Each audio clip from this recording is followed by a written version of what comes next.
Carl and Damon here from Games, Brains and Head-Banging Life, gbhbl.com for sure. And it's They Made What into a TV series. Final Fantasy Unlimited, episode number 9.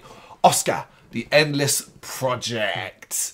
We begin seeing the original event. Gone all the way back to that and the fight between the two dragons from Lisa's perspective. And this is what I want. It's where you start filling in blanks. And I think I understood here, and I mentioned it in a previous episode review, but this is where I think I understood what it meant. It's black versus white, McKenzie versus Kaze. But that's where I started to draw the parallels and so on. And it is fairly obvious because of the colour scheme. And black wind, white mist. I mean, you're kind of saying it. Good and evil, yeah, sort of. On the train, Lou is cuddling up with Kaze, and you and I are wondering why Lisa keeps spacing out. It's Fabula time, and she reminds us of the new enemy, and that the soil is the soul of the Magan. Who will be the next assassin? Find out. At the new station, everyone departs and finds himself in a sort of factory. Now, this is a weirdly weird, uncomfortable episode. Proper, yeah. Rows of workers singing a song and working. Almost like slaves. They appear to be taking devices apart and then rebuilding them. Naturally, everyone is confused, and we see they're being watched by Crux.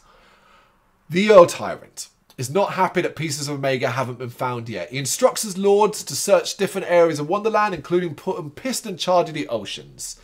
The old tyrant is frustrated with her constant failures, and he even hits Herbie when she tries to calm things down. So that's what I'm talking about, him being the real power.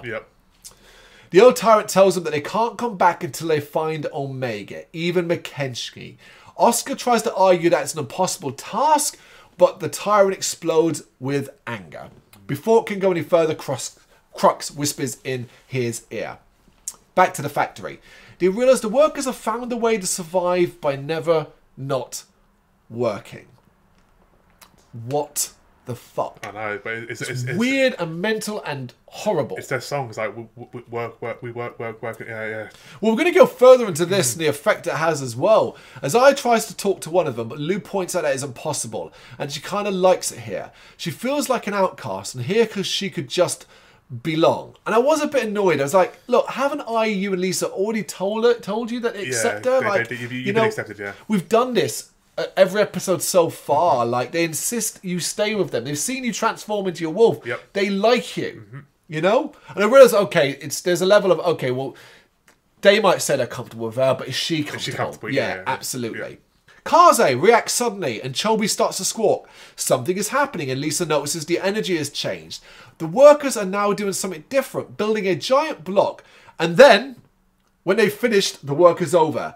They freak out and then basically just collapse. And I was like, oh, because they've got no purpose now. I'm like, wow, that is a really depressing way to live. Proper, like, dark. Now, I did think initially, oh, they've all just died. But I was like, the episode can't be that dark. No.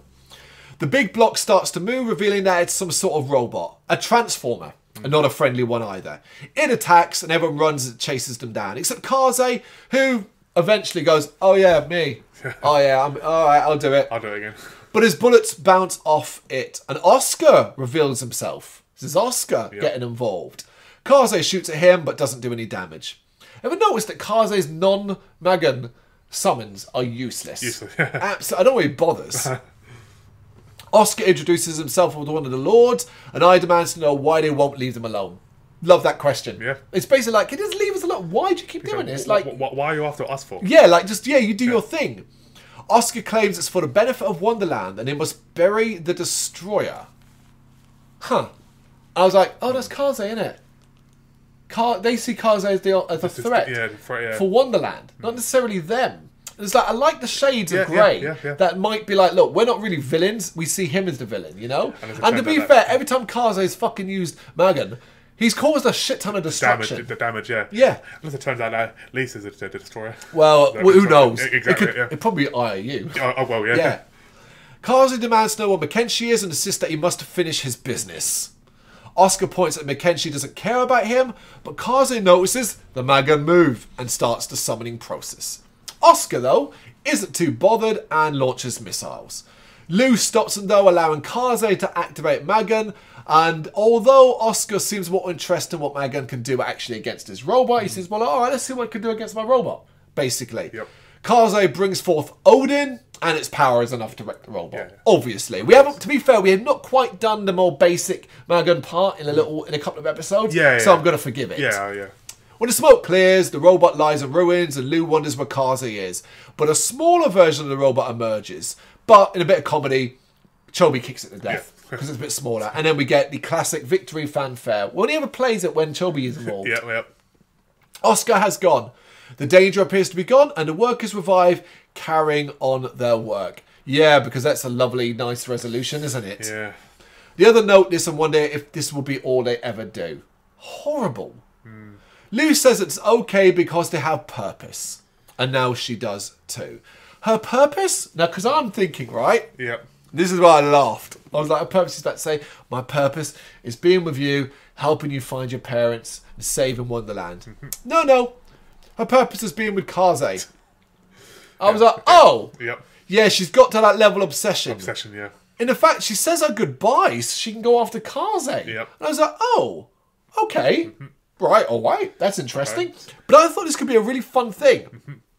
And unfortunately, I don't think they're going to actually do it. But I do like the idea of splitting everyone up a little bit and having Kaze forced to bring Lou with him as she follows him along. And that's how he kind of unthaws, having to deal with Lou, that kind of thing, you know? Definitely, yeah. Lisa reflects on who the destroyer is. So you are right. It may not be as clear cut as it is. Yeah, there's more to her that we don't know.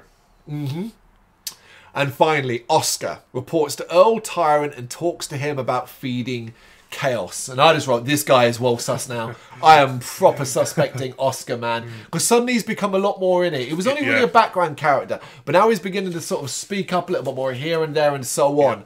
I think, I'm convinced I'm right about this character. That he will, at some point in the show, usurp Earl Tyrant. Well, it's not a Final Fantasy without one being a traitor. So it has to be one. That's a very classic Final Fantasy thing, isn't it? More than anything else. This is an alright episode. Nothing. It doesn't move things on much. It just sort of baby steps forward, but it's got some imagination again. Love the factory. Think it's really, really interesting, really dark, like on a personal level, because the idea of your purpose being just to work fills me with a certain level of dread. It's no secret for people that know me personally. I'm a heavily unionized human being. And I think your time is more valuable than anything else. I understand the purpose of work and why we do what we got to do. But the idea of it just being your only purpose fills me with a level of dread and depression that I would never want to experience. And to see it in the screen here, but also for it to be dressed up, not necessarily in a positive way, but in a way that's just like, oh, this is just it. And that is just it. It's like, oh, God. I just like the fact that how each episode is like, it's a different world each episode, either on a train, and it's just straight away, the battle starts straight away. It's a quick battle, the fight, the end of the episode. So it's not dragged out, it's all explained. Yeah, the only thing I'd say I don't really like about this is the battle. It's just a robot. It goes down very, very easily. I actually kind of see this as less important and more about, it's more about bringing Oscar, stepping out of the shadows for us as more. Because the fact that I'm now noting and going, ooh, this character's a bit suspect. Says they're doing that right more than anything else. Plus, again, just laying a little bit more thickness on about Kaze potentially being a more dangerous character. Not necessarily a villain, but a more dangerous character than we're letting on. Definitely. It's all good shit. It's episode 9, Oscar, the Endless Project. Got any thoughts? You know what to do? Let us know in the comments. Thank you very much for watching.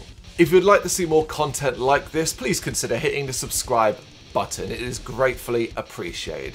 You can find us over at gbhbl.com, our full website where reviews, news and so much more goes up daily. We're also on all social media platforms, Facebook, Instagram, Twitter, Threads, at GBHBL. Just search for GBHBL and you will find us out there. We also have merchandise on sale. You can access the shop via the website.